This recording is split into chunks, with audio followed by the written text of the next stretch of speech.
Doctor चरण हेम्ब्रम, साहित्य एवं शिक्षा, संथाली।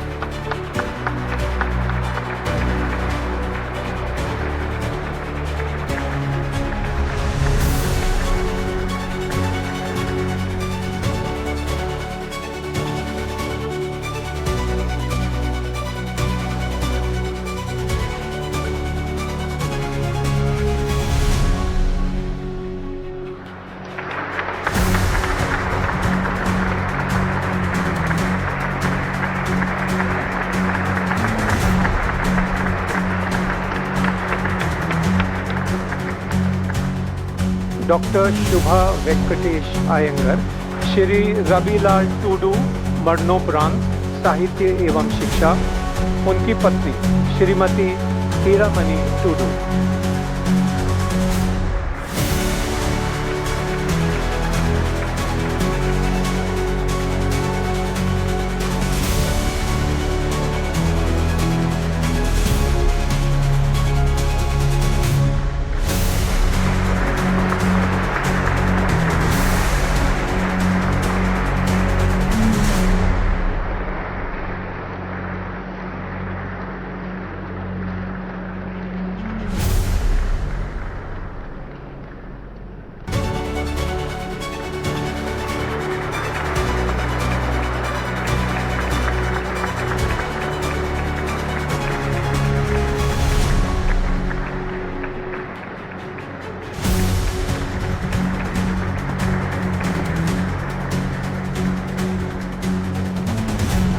श्री नरेश चंद्र देव वर्मा, शिबू सोरेन, मरणोपरांत, लोक कार्य, उनकी पत्नी श्रीमती रूपी सोरेन।